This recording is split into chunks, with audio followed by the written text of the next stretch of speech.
So I'm currently in my kid's bedroom because there's like chaos going in the house, all people around. Now I have seen 28 Years Later. I went to a showing of 28 Years Later.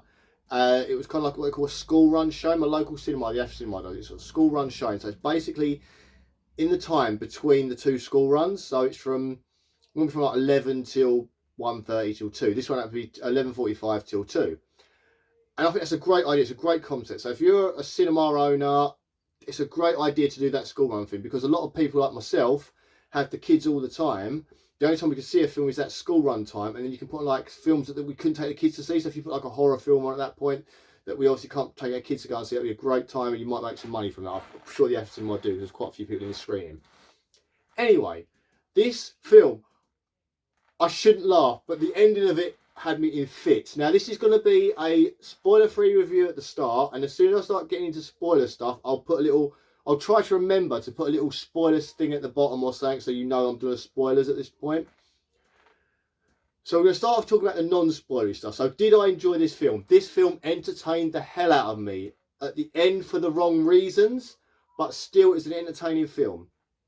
If you like the first two 28 days movies, 28 days later and 28 weeks later, you might like this one. It is in that universe, but it's not the same. Now I say that because I mean the first two films have kind of a gritty, real toughness to them. This one was too crisp and clear for me. Even the infected looked cleaner at the start. So kind of spoiler, not a spoiler now. The start of the movie is that scene you saw in the trailer. It was a flashback scene to like the infected, the outbreak. Because obviously they've got to have something happen for then you to go 28 years later. So you get these start, and the infected to me in this scene looked too clean, too crisp, the makeup looked too neat and thingy. It didn't look enough for me to be, it looked like it was trying to be less aggressive, less violent in a way. I don't know, it was something weird about it. It didn't fit the previous films. It's the same thing, but it didn't fit. It looked almost cheaper. Even though it's a higher budget, it looked cheaper and less real to me. I don't know. So then we get that. So then we obviously we do the 28 years later. And the characters in this thing, the person we follow is not the person the trailer makes you think we follow. If you're a fan of that Craven the Hunter guy, who was in Kick-Ass, he also played Quicksilver, kind of not spoil, he's not in it as much as you think he's going to be. That trailer made you think he was the movie, right? That's how I felt from the trailer. He's our new main character. That's how you thought and how you felt. It's not the case. So we do follow somebody else who is good. The person they follow, he's quite a very good actor, but it's not who we think we're going to be following. And the story kind of jumps in directions you don't think it's going to go. So it blew my mind a little bit, because I thought I was watching something I wasn't going to be watching. As far as how it connected with the previous two movies, it kind of does and doesn't. Now, it connects to the first one very well. It connects partly with the second one. And then they do they kind of do like a little retcon moment for the end of the second one. So obviously if you've seen the second one, and if you haven't, obviously go back and I did a video about like trying to catch you up on these two movies. In the second one, obviously we know the infection gets to Paris. They do a retcon in the first few minutes of this movie where they do a like little, not a crawl, but like bring up some words to get you up to date on where we are now. And they literally go, yeah, it kind of happened, but we fixed it. Sorry, kids barged into the room. Even though I told them not to, they still barged in anyway. They're kind of like the rage infected creature that's coming in when you don't really want them to. Anyway, so I can't remember where I was. I was talking about the film. Yeah, so they retconned a part of it. So then we get to the actual story. So the story of this movie is kind of like a road trip story. So you've got a village that's kind of like segregated off and kind of infection free. It's in Scotland, set in Scotland. And there's like a causeway that sort of blocks you off in the main. So you've seen these things where you've got these little islands, and at low tide, like a pathway appears, and at high tide, it gets put under the water, so you can't get across it. And you basically get told, like, if you do try and swim across it, then you're going to drown because the current's too strong at this particular part of the sea. So you've got to panic. So our film basically sets out, we got like people going across this thing into the mainland and experiencing stuff, and then they have to get back before the tide changes, etc. Now, when it comes to the infected, they have kind of changed the infected a bit. The infected have, like viruses, the infected have kind of evolved, which kind of throws us off partly from the second one, because in the second one they tell you at the beginning that the infection has died out, that all the infected have died of starvation and there's no more infected. Then we get the second one where they get reinfected because the person that was immune to it was bitten and is a carrier, and she reinfects people, and that's how we get the second film. So you would assume that they all died again. However, I'm guessing because it breaks out again, more people get bit, and it continues on like that so that they don't die out. But then it's like, why didn't that happen the first time? It's confusing. It's confusing, but it's still watchable. You still watch it. You can pick it up and think, okay, we're just going to keep going and enjoy the rest of this film. And I said, this film is enjoyable. There are some suspenseful scenes, some good suspenseful scenes, some characters pop and come and go that you kind of enjoy. Some are crap. The person I thought in this film that I'd not like ended up being my favourite character in the movie. There was a person in the trailer, and we'll get to that in a minute, and I thought he's going to be the baddie in the movie. It looks like he's going to be the main sort of antagonist of the movie, obviously, because in these movies it's not just the infected that the villains, it's other people. And I thought the person that we saw in the beginning of the film, in the trailer, who was going to be the villain, actually isn't the villain. So that shocked me, because my perception was completely off on that character. So then we move on and we get to the end of the movie, and I'm sure there's some scenes going around showing you certain things which I think come from an American audience's point of view. And also there's some comedy things out there saying this is the end of 28 years later, and they keep showing you certain characters from a certain 90s kids TV show with martial arts in it. So if you've seen that, yes and no. And I get from an American's point of view, they're thinking that. From a British person's point of view, what I saw was something completely different and had me go, what the? Oh, and then I started giggling and laughing at the end of this movie when I shouldn't have been giggling and laughing at the end of the movie. Because what I saw, I was like, why, how, what? Anyway, so with that being said, if you haven't seen the film, I suggest you go and watch it because it is an enjoyable film. Try and stay away from the spoilers. It doesn't matter really if this film gets spoiled, but the reaction I had in this film is because it hadn't been ruined for me like that. When I saw what it was, oh my God. So anyway, now on the spoilers. So I'm sorry if I've forgotten to write spoilers down here. I've done it in the past, but I've uploaded the video and I've completely forgot to write the word spoilers at the bottom. I'm very sorry. I'm going to do my best to do that. Also, I sometimes do these videos and forget to put the movie poster here, which is what I want to do. I want to put the movie poster here, and sometimes I forget to do that as well, because I'm like, it's usually late at night and I'm doing this. I do it, upload, wake up in the morning, go watch a video, and suddenly the poster's missing. I just muck it up.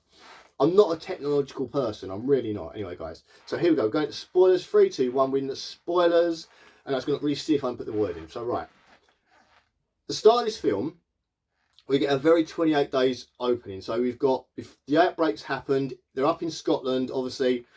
You hear the kids have been sent in a room where they're watching the Teletubbies, and there's like a load of kids in there, probably too old to be watching the Teletubbies really, but they've been dumped in the room, shut the door. The parents saying, stay here, do not move, what you do, just stay in here.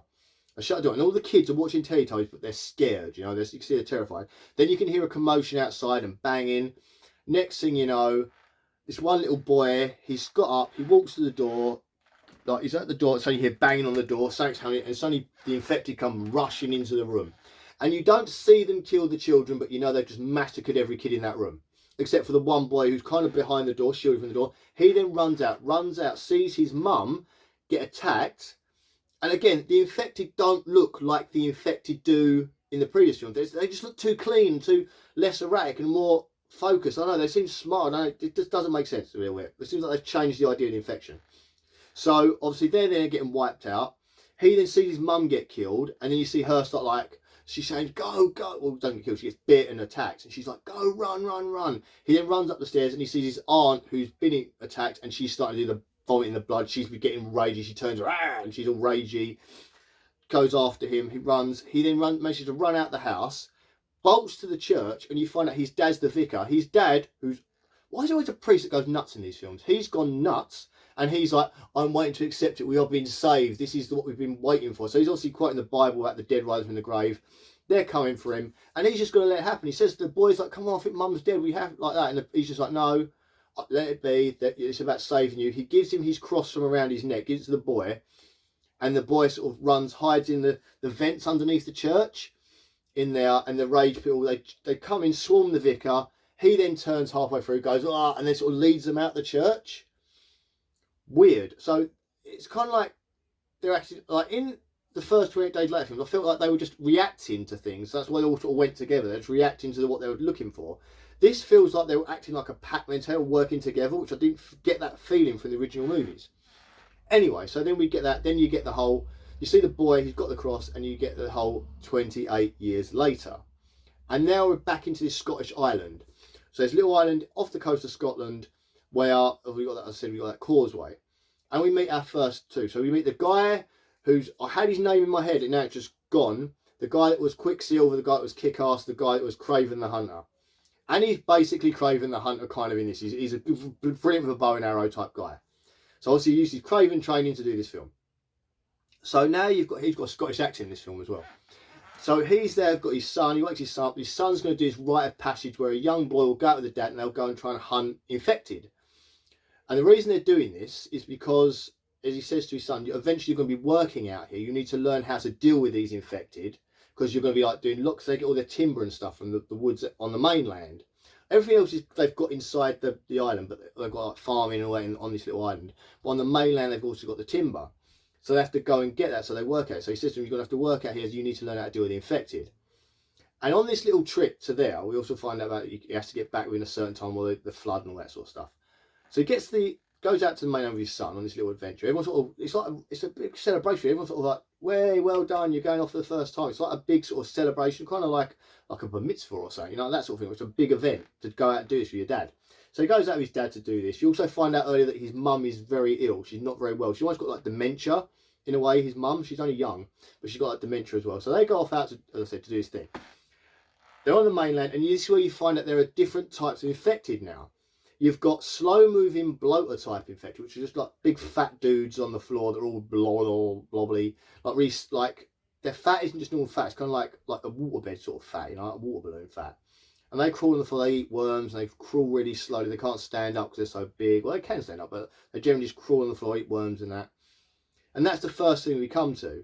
So obviously we've got one type infected there, and we've got the kid's like practicing the bow and arrow, and he's like, right, you've got to learn to shoot. As that, there's another big fat blonde one coming up behind him, which I don't realize at first. And then we get like the kid kills the infected, gets his first kill. It's like, yeah, well done. And they kill the one behind him, and they move on. Then they move on a bit more, and they find this house. And in this house, there is a guy that's been held upside down, and like by his legs, he's hanging upside down, and he's infected, but he's just been left there. So the guy, the dad says to the kid, because the kid is the guy. The kid is the person we follow through the whole movie. It's his movie. He is the star of this movie, this kid. This kid called Spike. Weird name for a kid, I know. You think of a dog as being Spike, but this is Spike the kid. And Spike the kid is the lead in this film. And I did not see that coming. I thought it would be, I always say his name, Aaron something. Oh, God, don't worry. Anyway, he's not the lead in this film. This kid Spike is. So they're in this thing, and like he says, like, we'll shoot that thing, it's infected. He said someone's put it there as a punishment, left him upside down, let the infected get him to turn him infected, or as a warning. And if you look on his chest, someone's carved the name Jimmy into him. And you see this a few times in the film. You see the name Jimmy appear randomly a few times in the movie, and I'm like, that's something special. That's coming up later. So we can move on a bit more. So he goes to shoot this kid. She goes to shoot this infected guy, and he does it, and then more infected. They got to walk out, and then you see more infected. Then you find out about this third. So you've got the normal infected, which are the running infected that we see in their other films. We have the bloater infected, and we've got one more type called the alpha. Now, what it looks like is that basically they explain it that the rage virus can give people adrenaline or testosterone. Sorry, it can give them testosterone, major testosterone, which then bulks them up. Or they refer to it as steroids, being on steroids, but the virus will make them bigger, stronger, and harder. And they like to rip heads off of things. Like they find one with a deer that's its head ripped off, so they know what this thing's about. They then spot this thing, and it seems to like control a group of the runners, because they're all these runners appear at the end of the field, and then two at the other end of the field, like, oh crap, sort of thing. And then this big giant guy walks forward. He's a big dude, walks forward, and he's like, rah. And they all just go on his command to attack our two like hero types. So they run back into this house and climb the house, manage to escape. They're old cravens, like Craven the Hunter, in the crap out of loads of these infected. And they manage to hide out in this house. And then they hide there for a while, and then the roof collapses the house, they escape. And then they have to get back home. So they start trying to run back home. They get to the causeway bit, which is kind of half flooded, half not, so they can still run on it. They're running across that, and next thing you hear splashing, and the big giant one is just following them. And he's huge. And he's bolting after them, and you can kind of see his private parts, and they're massive as well. And that kind of was a bit off. I was like, whoa, didn't expect that. Don't know why they added that to it, but anyway. But he's running like after him, right? And they manage to get to the gateway. The people at the gateway manage to shoot down this thing and kill it. But it takes more than 1 hour to kill this thing. It takes a lot to stop these like souped up alpha infecteds. So they get back home. There's a big party for them getting home, and sadly, the boy, while being ill, finds out his dad's cheating on his mum with someone else, and it's basically that puts him off his dad. He's got the hump with his dad. Then I'll backtrack a bit. While they're in the house and the infected are attacking them earlier on, before they got back to the party, the boy notices a fire in the distance. He says to his dad, "What's that?" And the dad's like, "I don't know, I've never been there." And nothing more said about it till he gets back home. So he goes to the party, sees his dad cheating, then runs home to his mum, not to tell her, just to be with her, because he feels bad that his dad's done this like to his mum, sort of thing. And you meet another man who's like obviously babysitting the mum, because I said the mum has dementia. So kids again, they're literally like infected. So yeah, so he's run back to his mum. The mum's obviously still a bit dementia. She keeps like hallucinating a little bit and going a bit funny, and he stays there. Then he has like a confrontation with his dad, where he just basically tells his dad to get out. He saw what he did, get out, and the dad walks out and leaves. But before this, the boy has a conversation with this guy that was kind of like babysitting, and he finds out that fire was actually being set by a doctor who lives out there. The doctor's got a little bit crazy, but he lives out there, and he's a proper doctor. And they've got no doctor on the island. This is why they don't know what's wrong with the mum. No one knows. We assume in dementia, but no one really knows what's wrong with her. So then the boy's like, well, I could get my mum to the doctor. Only the dad, during the little argument, the dad's like, no, he's a waster, he's a scary man. We went there once, we saw him, and he was like burning bodies on a fire and waving at us. He's obviously a nutter, so we don't go anywhere near him. But the boy's like, but he could help mum. If he's a doctor, he can help mum. And Aaron Taylor Johnson, that's his name. He's like, no. So Craven's like, no, we're not going to go there. We're not doing it, sort of thing. So the boy just tells his dad to get out. He's had enough of him, and the dad leaves, and Punctual and leaves. So he's obviously respecting the son's obviously upset. He leaves. Yay, we think, you know. Then the son has this idea. I'm going to get my mum to that doctor. That's his now goal. So the next part of the film is our like road trip film, where the boy is going to take his mum to see this doctor.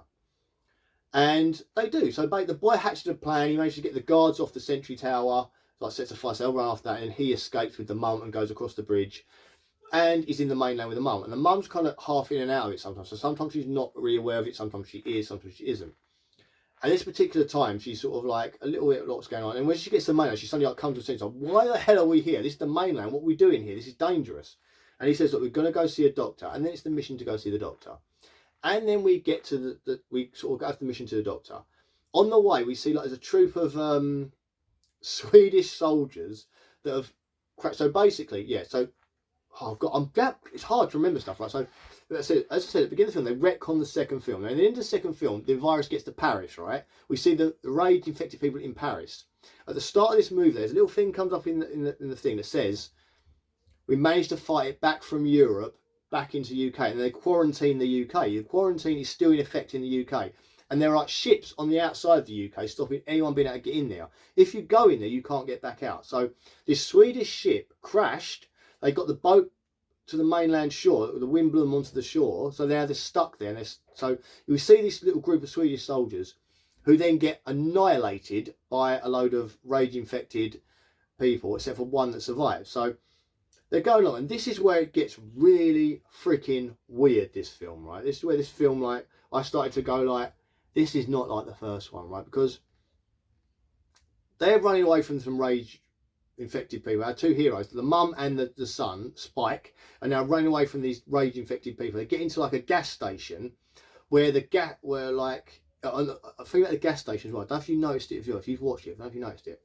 it's a Shell station, but the S fell off. So obviously it says Hell. And I thought that was a smart little bit. I spotted what you did there, Danny Boyle. So anyway, so they go to this gas station. Only the station has had like a leak somewhere. It's filled up completely with gas. So they're running there sort of choking. They have to get down low below the gas, which is obviously up high. The infected come rushing in. They're trying to fight off the infected. Suddenly this soldier, one Swedish soldier that survived, is suddenly on top of the thing, and he fires into the thing to kill the infected, and it blows the gas station. Like all that gas that was catches on fire, and all the infected start getting burned. And the two heroes, of course, down there, they manage to get out, and then this Swedish guy kind of like helps team up with them to get them a bit further on. And they do. They get a bit further on. They come to like so there's the three of them. There's a Swedish guy who is quite funny, and he was quite a highlight of the movie. He's just like, this is really weird because you've got the mum who keeps referring to the son as her dad, and he's like, I guess the inbreeding was going to happen, but this is really messed up sort of thing. So he's quite a funny guy, this Swedish guy, and he's like trying to work things out. And he's trying to explain to the kids certain things the kids not known about. So obviously like things like the internet. The kid doesn't have the internet because he lives in this like barren sort of post-apocalyptic world. And he doesn't have mobile phones in there, stuff like that. It's quite funny little conversations they're having. And they basically get the mum to, they keep going. They end up going to like this train. You see this like train that's just sort of stopped in the middle of nowhere. And as they're walking past it, you suddenly hear someone scream. Now, earlier on, we saw, with a load of infected, and the alpha infected with them, a pregnant rage thing. And she's just walking along. Obviously, they're all naked and dirty in this. They're all the infected are all naked and dirty. But you can see she's obviously got the pregnant belly. And you see her walking along. And that's kind of weird. You know, I didn't expect that. Maybe she got bit when she was pregnant. It's just still like bloated in there, I was saying. And so we suddenly hear this weird noise coming from the train. It's like an infected screaming. So we get the girl, the mum then hears it and goes in. And everyone's saying, no, don't go in. But she runs off and goes into this train. And the boys are trying to get in. Like the son's trying to get in. And the soldier, they're all trying to get in. And the mum walks in, and there's this infected pregnant woman in labour, and she's all freaky and infected. And the mum goes up to her, and she's literally like, rah, like that, and then she sort of falls back because the labour's too intense and too much for even a rage victim to try and kill you. And then you get a bit so off character for this rage, because the idea of the rage does your brain and makes you want to kill and hurt everything to spread the virus, right? Yet the pregnant rage thing starts to like do this, and the mum does this, and they sort of hold hands, and she's gone back to being like knowing what it's like to give birth and needing that support from someone else. The baby then starts to come out. The mum gets the baby out, and this is where I'm like, no, because surely the blood around the baby is rage infected blood, right? And I think this is just where it gets a bit too messed up. So surely some of that has gone into the baby at some point, because when a woman gives birth, it's the baby's, the placenta and all that stuff coming out. There's also the blood from the woman coming out as well. So, but anyway, the baby comes out. The baby's not infected at all. The baby has nothing wrong with it. And I'm like, that's really weird, because I'd have thought that the baby would have then been infected by the mum, but not. Then I'm thinking, is this a future thing that the baby's going to be immune? And that's what we're going to find out, that there's an immunity with this baby. That's where my brain went. I thought, oh, maybe it's like, because they did this in the last one, didn't they, where they said that the pregnant woman got bit, which made the baby immune to it, which was that the Ellie girl in the last one. So I thought maybe that's where they're getting this idea from. So then we get this happen, and the baby's born, and then the rage infected woman, like then obviously comes out of it and goes on the attack, and the soldier kills it. And then suddenly we get the Alpha turns up, and he gets hold of the soldier and rips his head off, and he's holding the head in his hand because he's like big Alpha thing. And he gives chase to the other two and that. And they've got the baby. They're running through the carriage. They get out of the train. And the Alpha is literally about to get him. He's literally seconds away from getting him. And suddenly it's like this bloke fires a dart into the Alpha's neck. And he just kind of like stands and just goes a bit like... And sort of stands there for ages. Like, kind of like when you knock someone out in Mortal Kombat and they're sort of standing waiting for the fatality. It's a bit like that. And he's standing there and he's all dizzied up and he's like thingy. And then this bloke turns up and it's Ray Fiennes, old Voldemort, Adala Kedavra. And he's the Doctor. And he's the guy I thought was going to be the villain. He turns out to be the best character in this movie and the nicest man in the world. Right, so he's basically a doctor. He's decided he wants to honour the dead by keeping the bones of the dead in this like memorial he's built to honour the people that died, infected or not. This is what he's going to do to honour people. And he stays there his whole life. He's been his whole life there, burning the bodies, collecting the bones, and then making like a tribute out of the bones to them. And all this is done because he believes it's the right thing to do to honour the dead. He's all yellowed up because he's covered himself in iodine. He said the zombie, the rage infected people don't like iodine. So he's covered himself from head to toe in iodine, so he's yellow, like a jaundiced person. And he's just so quite nice, and he's quite funny, nice, upbeat. He's just a nice dude. And I thought he was going to be like the crazy villain that tries to hunt him down and kill him. But he is not what I thought he was going to be. And it's good that he's not, because his character was so good in this film.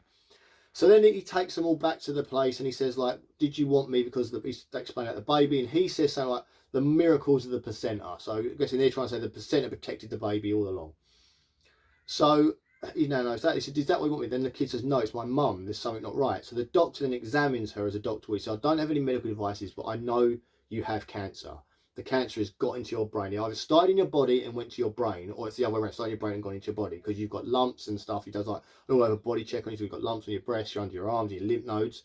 He says, you've got cancer, it's bad, and you haven't got long. So you already worked this out from all these, the normal stuff. So I don't have any proper equipment, but I know this is what it is, and I can't cure you. That's it.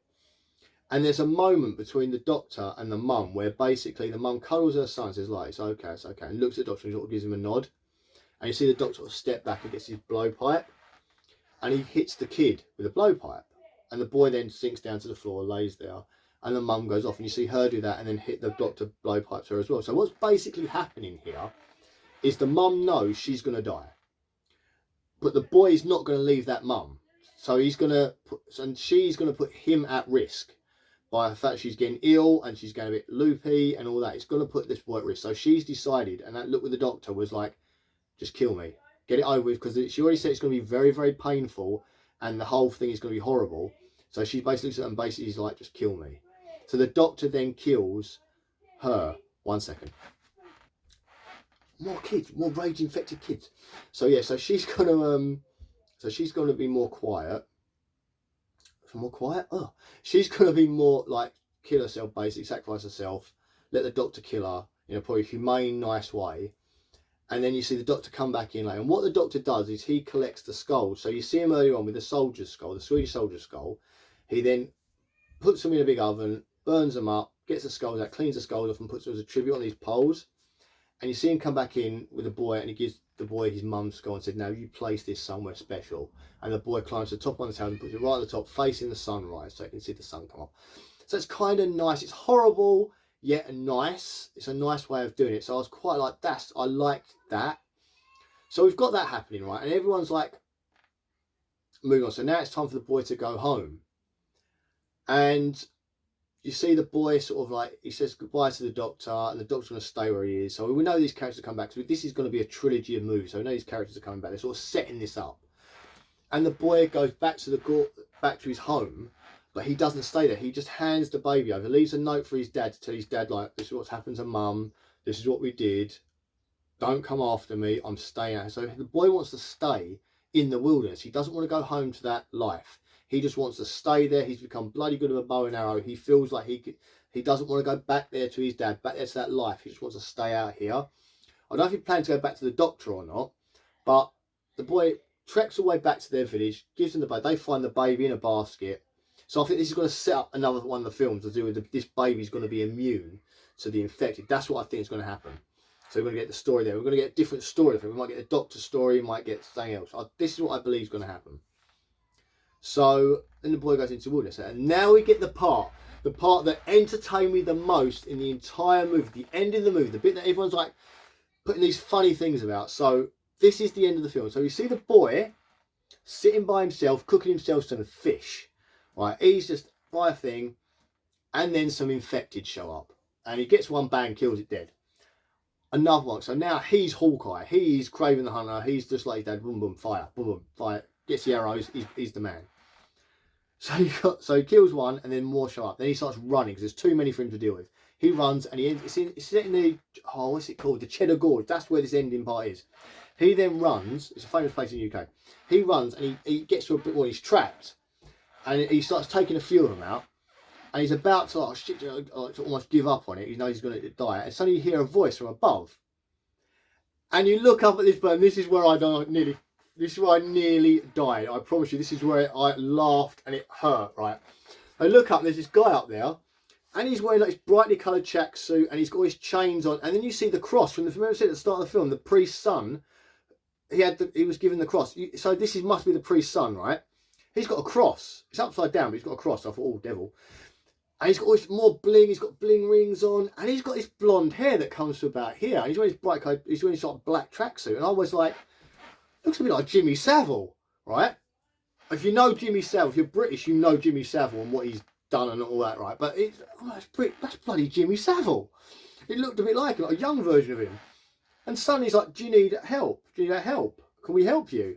And suddenly there was like 6 more Jimmy Saviles turned up, all in different colour tracksuits. This is where the whole Power Rangers things come from. I'll talk to that in a minute. All these different coloured tracksuits, but all with the Jimmy Savile hair and bling. And I'm like, there's a cult of Jimmy Saviles. What the fuck is going on? And my brain was just like, what? And I'm literally going like, what the? Like, and people around me, I think some of them clicked it, some of them didn't. Like, I was like, what the fuck? Like, no way. And this like cult of Jimmy Saviles turns up, and they're doing like kung fu flips over the top, not like normal welcome. They're doing like sticks and they're flipping these Power Rangers style moves, right? And they're down, they're killing all these infected with sticks, and they're boom, boom, boom.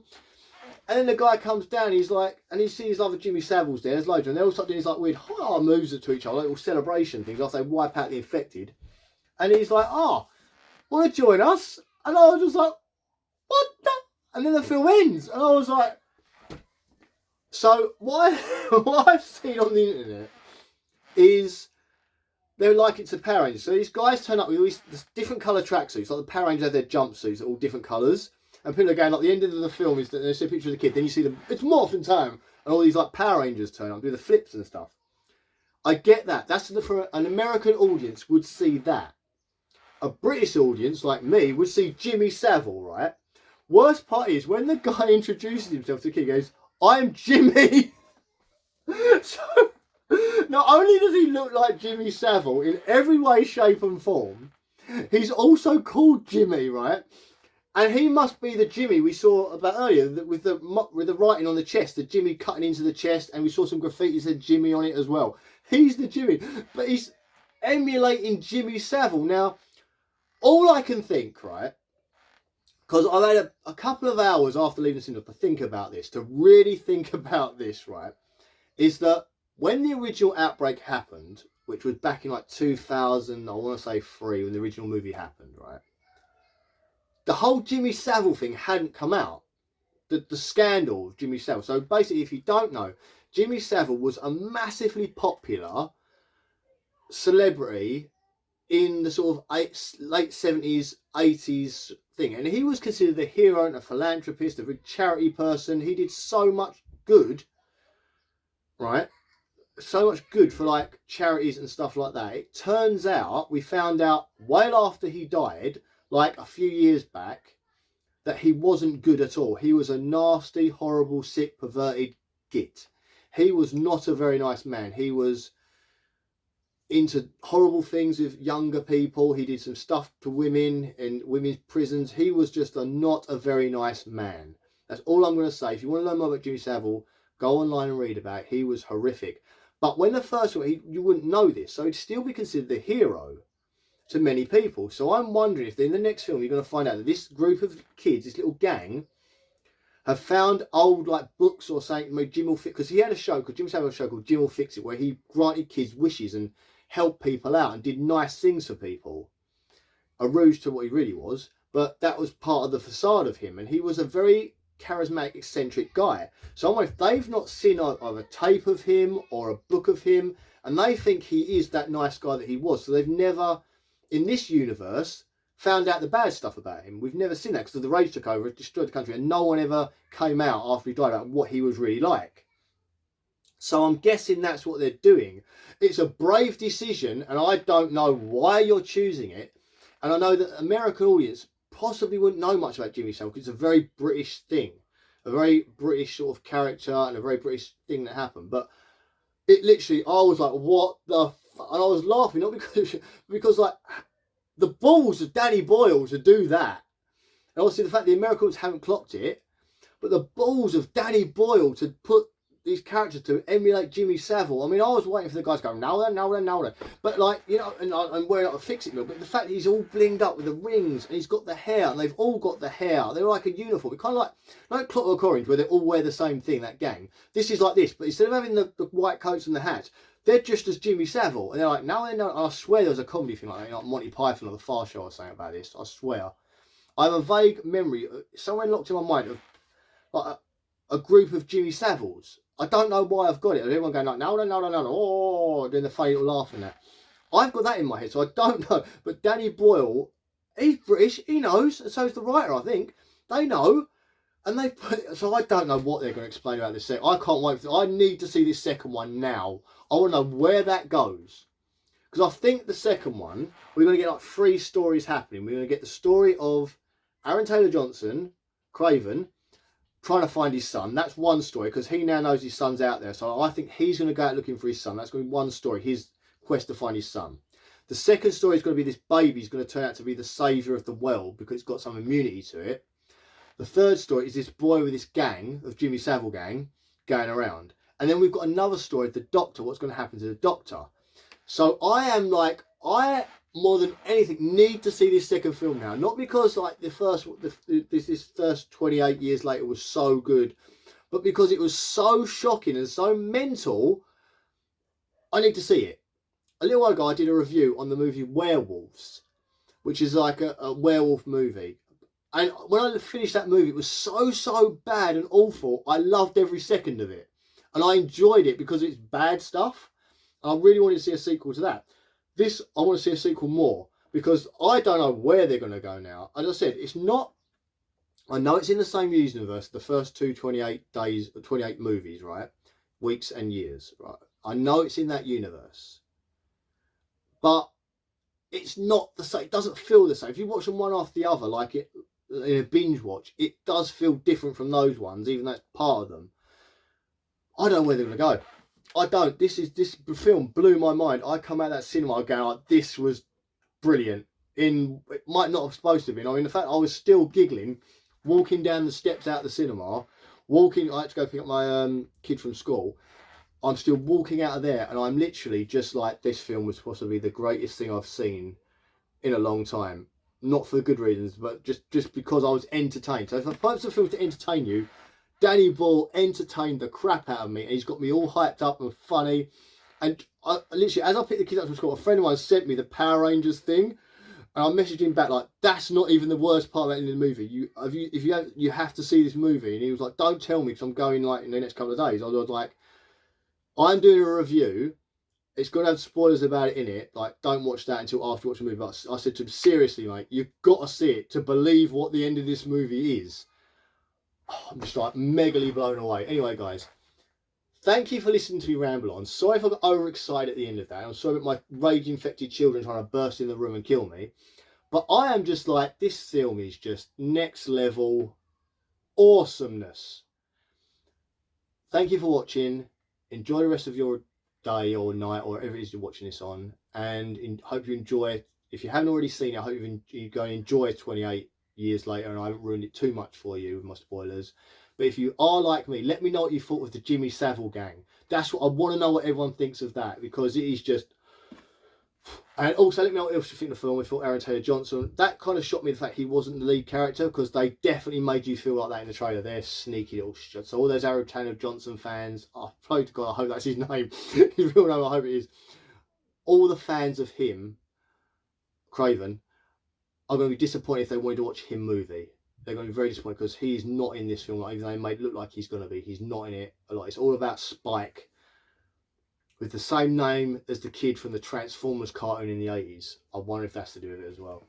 80s references, lots of 80s references. Even though this movie was set in the 2000s, lots of 80s references.